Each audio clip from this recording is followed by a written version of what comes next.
Hey everybody, buenos dias. So today we're gonna do an easy one.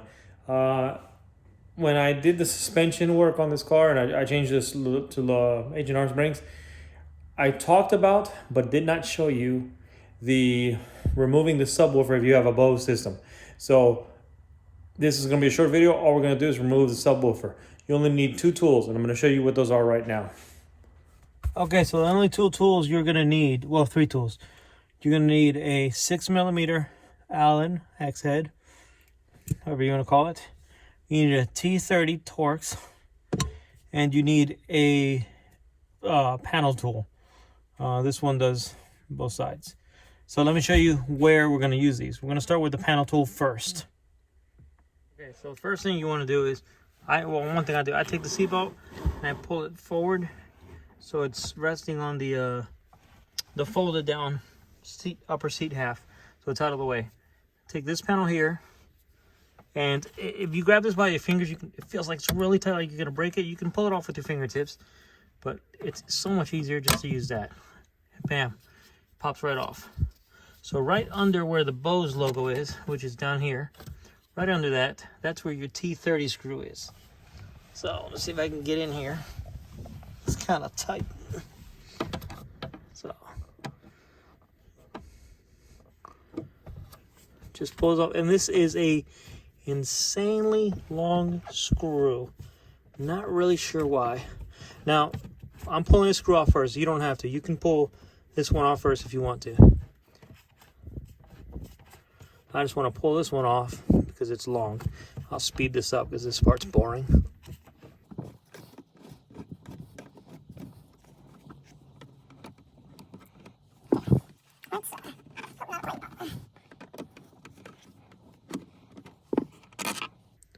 So there you go, a ridiculously long screw.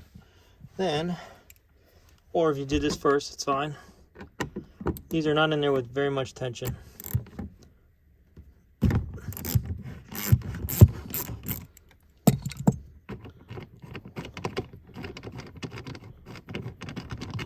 Bam. And the reason you have to pull this off is because this is going to slide forward like a shelf, so it's going to hit against that. So you got to get that out of the way.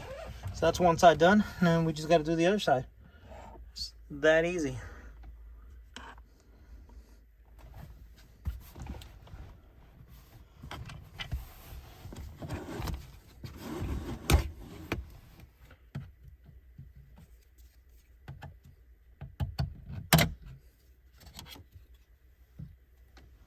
And to show you that there's no difference of which one you do first, let me brighten that up. It's kind of dark. This time we'll take this one off first because it really does not make a difference.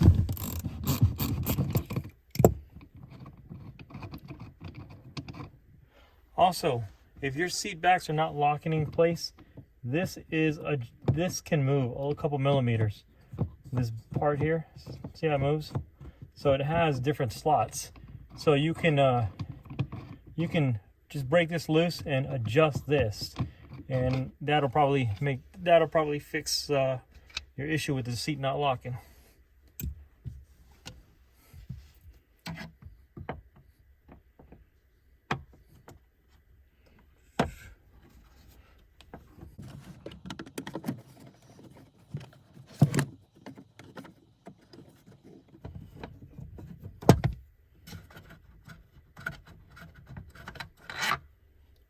Ridiculous.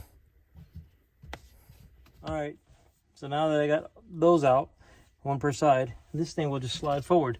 So I'm going to show you how easily this thing slides forward. Not how easy I fit in here, because I don't. I probably should have opened the sunroof. Would have made a difference. And I can have my head somewhere to go. All right, let's flip the camera. And let me see if I can position this here and zoom out. There we go.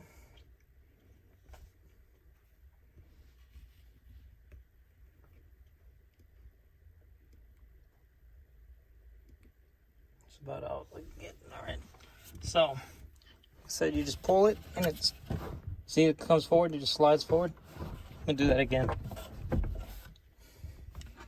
You guys can see this from the top. So you just grab it right here by the Bose, and it just slides forward like a shelf. Now, when you're pulling it forward, it comes off real easy. Make sure you do not break those, don't just yank it off. You still have to disconnect the cables. So I'm gonna put everything in the seat. 1 second. Okay, get it to here. And you got plenty of length on your cable. So you're not gonna really rip it off, but just be careful. And then if you flip it over, there's your connector. Right there. There's your Bose connector. Just pop that guy off, and this is out. And once this is out of the way, let me lay down here. So, instead of pretending, I just went ahead and disconnected the Bose and moved it out of the way. It's real easy to disconnect. You just press these 2 clamps, see how they open up, and you just pull that off. So now that's completely out of the way. Let's remove that carpet back there, and you'll see your access to the rear struts. Yeah, this comes up real easy. There we go. And so you just bend it in the middle. It's got foam underneath it. You're not gonna break it. And then you pull it from the edges,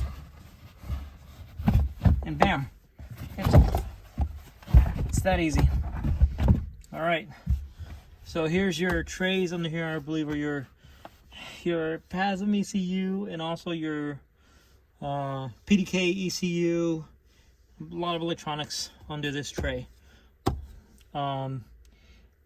The shock that I was talking about before, the foam pads. Let me zoom in on that, and I'll show you on the right side. They're exactly the same on both sides. All right, let me pan that down. Okay, right there. So if I pull this foamy cover, that's all it is a foam cover. Just pull this out. Kind of got to bend this out of the way a little bit. So all this is a block of foam with carpet on it. And then there's more foam, but you can already see here's the PASM cable. And here's more foam. There's the top of your rear shock. It's pretty easy to get to this. It's not hard at all. So that's it. Short and sweet. Piece of cake. So let me see if I can get this around to me. I'm cramped in here. All right.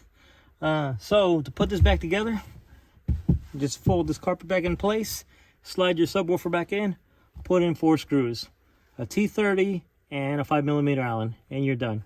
Really easy to get the access to the rear shocks, to remove the subwoofer. But I just wanted to show you how easy it is to install and remove the Bose subwoofer, because I didn't show that to you guys before.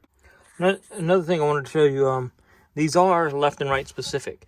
They don't look like it from here, but when you flip them over, you look at the back side, the cutout's different. So one goes on the left, one goes on the right. And if you're not sure, this is the correct one for this side, I believe. Yeah.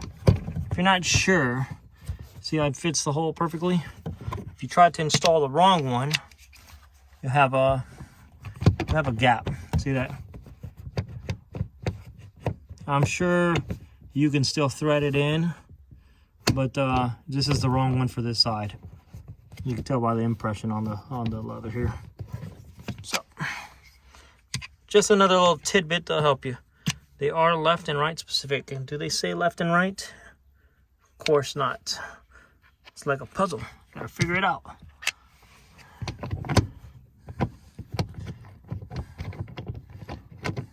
Okay, remember earlier I was talking about if this is out of alignment? So I just went through that. So pull this back. Seat doesn't lock. And just comes back down. Break it loose. Reposition it. See, it was just a little off. Tighten it back up. Try to hold it so it doesn't move. All right, and try it again. Perfect.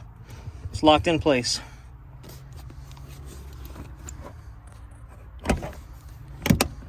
There, now it's locked back in place.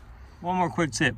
If this screw is not wanting to go in, so if it's the head of it sticking way out here and it seems like it's not threading in, grab this subwoofer about here, like this, lift it up a little bit, and then you'll get the thread started. So, thanks for watching. Catch you later. All right, I just wanted to prove that these rear seats are actually functional. I'm 5'10". My head is just touching the headliner, and if somebody short is driving in front of me, I fit in here. 5'10", 210 pounds. I fit in the back seat. Just make sure the person driving in front of you is a little on the short side. This is it's actually not uncomfortable, but I wouldn't want to do this for more than 10 minutes, if that. This is good for little people. No offense if you fit back here. You're lucky.